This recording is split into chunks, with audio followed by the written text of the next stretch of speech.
In today's lesson, Lawrence spoke of some common sense guardrails for relationships to help keep us from leaving the highways of life and crashing into the woods. He's emphasized that guardrails are for each person to set for themselves, but he also emphasized the peril in which we place ourselves when we fail to set some or when we jump them.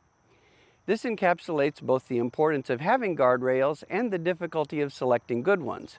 It highlights the difficulty of, for example, deciding whether to homeschool your children in order to protect them from the world a little longer, or whether children should enter their culture to have an impact on it, acknowledging that it will also exact a toll on them.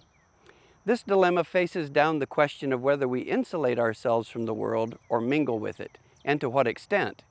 It addresses whether we should have any electronic devices in our houses at all, knowing the perils they bring, or otherwise have those devices while remaining culturally aware and accepting the challenges they bring with them.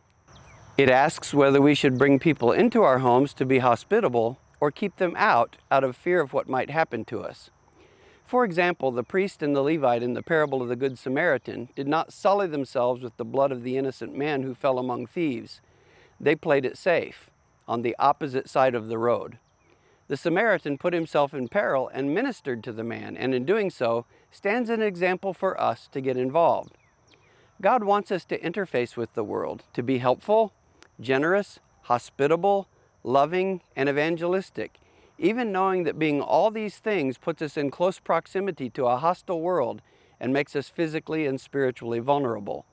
And we will, without a doubt, make some mistakes in judgment.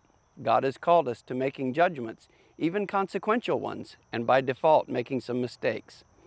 In order to be good to others, we will cross uncomfortable barriers and take risks. The challenge then is having strong guardrails, but which allow us to be in proximity to the world and involved in the lives of people, like Jesus was, and as God demands. Be wise as serpents and innocent as doves. This leads to a most important conclusion. The most powerful guardrails in our lives are the relationships that God has placed around us.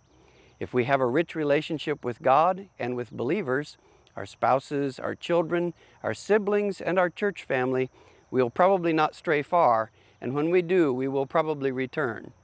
When relationships, especially our relationship with God, are strong, we can boldly interact with the world, bringing the flavor of Christ to it. So take a chance on kindness. Take a chance on generosity. Take a chance on serving others. We need some common sense guardrails that will help us stay safe, but we mustn't allow them to make us unfruitful. And most of all, like Jesus, let's forge relationships, beginning with God and all the way down, that are so palpable that those relationships themselves will be our strongest guardrails.